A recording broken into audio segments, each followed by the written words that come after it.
நீதிபதிகளின் வீடுகளுக்கே சென்று கல்லெறிந்த வரலாற்றை கொண்டவர்களும், தங்களுக்கு சாதகமாக தீர்ப்பு வரவில்லை என்பதற்காக பிரதம நீதியரசரையே பதவியை விட்டு தூக்கியவர்களும் இன்று நீதிமன்றத்தின் சுதந்திரம் பறிபோகிறது என்று கூச்சலிடுவதை பார்க்க பெரும் வேடிக்கையாக இருக்கிறது. கடந்த 7 தசாப்தங்களுக்கும் மேலாக இலங்கையை ஆட்சி செய்து வந்த பிரபுத்துவ மற்றும் பாரம்பரிய அரசியல்வாதிகளை தோற்கடித்து மக்கள் ஒரு புதிய ஆட்சியை தெரிவு செய்ததற்கான உண்மையான காரணம் என்ன? அரசாங்கம் மக்களின் ஆணைப்படி நடக்க வேண்டுமா, அல்லது தனித்தனியாக மக்களால் தோற்கடிக்கப்பட்டு இன்று ஒரே அணியாக திரண்டிருக்கும் தோல்வியடைந்த எதிர்க்கட்சிகளின் கோரிக்கைகளுக்கு இணங்க செயற்பட வேண்டுமா? அன்பு தோழர்களே, சுயாதீன சட்டத்துறையை முடக்கி தம் மீதான வழக்குகளில் இருந்து தப்பிக்க துடிக்கும் எதிரணியின் சாயத்தை இந்த வீடியோவில் வெளுத்து வாங்குவோம். தோழர்களே, தற்போதைய எதிர்க்கட்சிகள் முன்வைக்கும் கூச்சலும் கெஞ்சலும் என்னவென்று முதலில் பார்ப்போம். நாட்டின் நீதித்துறையில் உள்ள நீதிபதிகளின் ஓய்வு பெறும் வயதை மேலும் 2 ஆண்டுகள் நீடிப்பதற்காக அரசாங்கம் முன்வைத்துள்ள யோசனையை எதிரணியினர் கடுமையாக எதிர்க்கின்றனர். இலங்கையின் நீதிமன்றங்களில் ஏறக்குறைய 11 லட்சம் வழக்கு விசாரணைகள் முடிவின்றி இழுவையில் இருக்கின்றன. பல ஆண்டுகளாக இழுத்தடிக்கப்படும் இந்த வழக்குகளுக்கு துரிதமான தீர்வை வழங்கவும், சாட்சிகள் அளிக்கப்படுவதை தடுக்கவும், மக்களின் பணச்செலவை குறைக்கவும் அரசாங்கம் கொண்டு வரும் திருத்தச் சட்டம் இது. சர்வதேச ரீதியில் தாமதிக்கப்பட்ட நீதி என்பது மறுக்கப்பட்ட நீதிக்கு சமம் என்று ஏற்றுக்கொள்ளப்பட்ட கொள்கையின் அடிப்படையிலும், அரசியலமைப்பின் நியாயமான காலத்திற்குள் விசாரணை என்ற விதியின்படியுமே இம்மாற்றம் கொண்டு வரப்படுகிறது. தற்போது நிலவும் சட்டப்படி உயர்நீதிமன்ற நீதியரசர்கள் 65 வயதிலும், மேன்முறையீட்டு நீதிமன்ற நீதிபதிகள் 63 வயதிலும், மேல் நீதிமன்ற நீதிபதிகள் 61 வயதிலும், மாவட்ட நீதிபதிகள் மற்றும் நீதவான்கள் 60 வயதிலும் ஓய்வு பெறுகின்றனர். இலங்கையில் மக்களின் சராசரி ஆயுட்காலம் 77 ஆண்டுகளாக உள்ள சூழலில் அரசு செலவில் பயிற்சியளிக்கப்பட்ட 25 முதல் 30 ஆண்டுகள் வரை அனுபவம் வாய்ந்த நீதிபதிகளை 60 அல்லது 65 வயதிலேயே ஓய்வு பெற செய்வது நீதித்துறைக்கு மிகப்பெரிய இழப்பாகும். அத்துடன் ஓய்வு பெறும் வயதை அனைத்து படிநிலைகளிலும் ஒரே நேரத்தில் 2 ஆண்டுகள் உயர்த்துவதால் கீழ் நீதிமன்ற நீதிபதிகளின் பதவி உயர்வு எந்த வகையிலும் பாதிக்கப்படாது.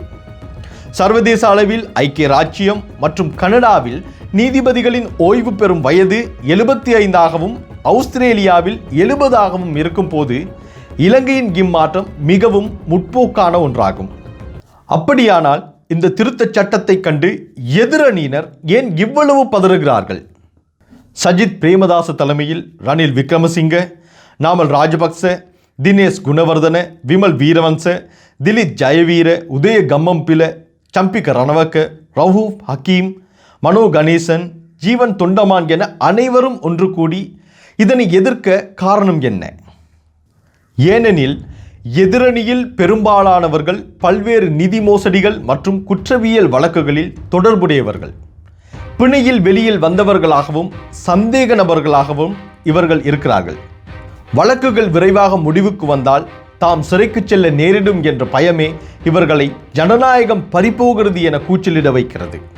அந்த ஜனநாயகம் என்பது மக்களுடைய ஜனநாயகம் கிடையாது, இந்த திருட்டு அரசியல்வாதிகளின் ஜனநாயகமாகும். வரலாற்றை திருப்பி பாருங்கள் தோழர்களே.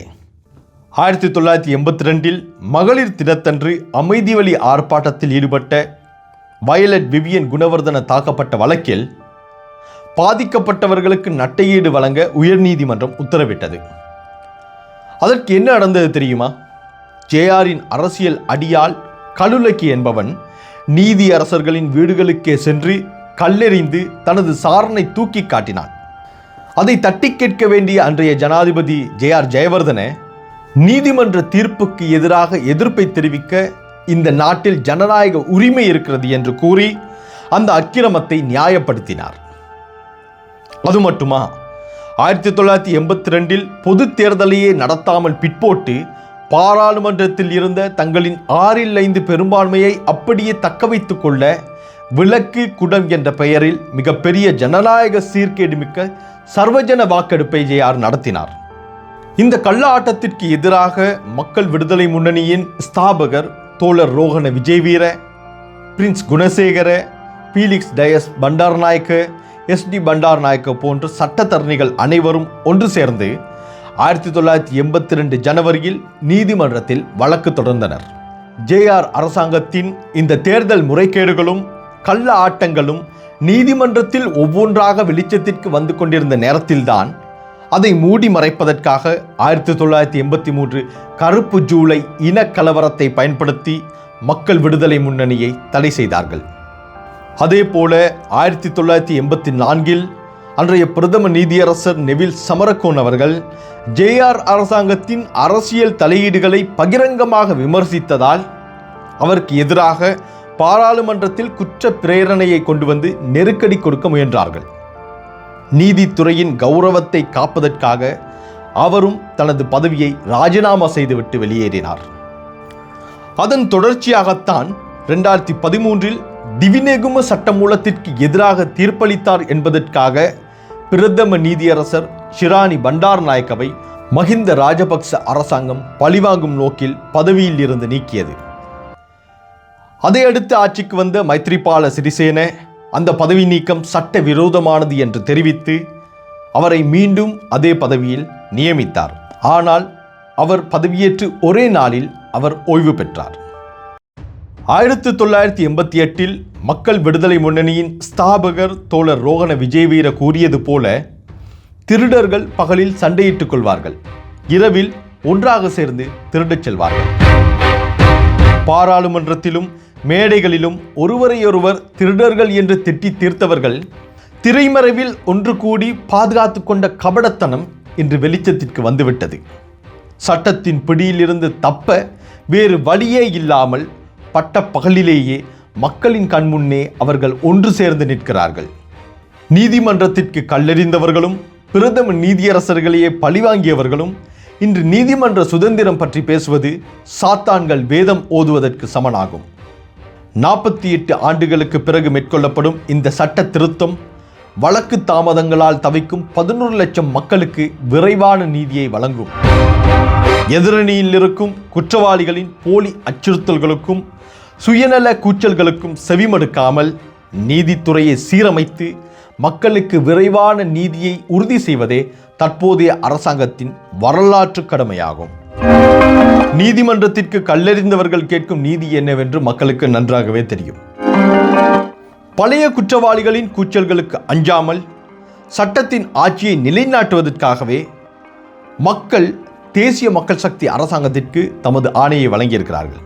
ஆகவே மக்கள் ஆணையை நிலைநிறுத்த வேண்டிய பொறுப்பு அரசாங்கத்திற்கு இருக்கிறது. அதேபோல சுயாதீன சட்டத்தையும் பாதுகாக்கும் பொறுப்பும் அரசாங்கத்திற்கு இருக்கிறது. இந்த வீடியோ பற்றி உங்களது கருத்துக்களை கீழே கமெண்டில் சொல்லுங்கள். மேலும் பல அரசியல் தகவல்களை பெற்றுக்கொள்ள எமது சேனலை சப்ஸ்கிரைப் செய்யுங்கள். நன்றி.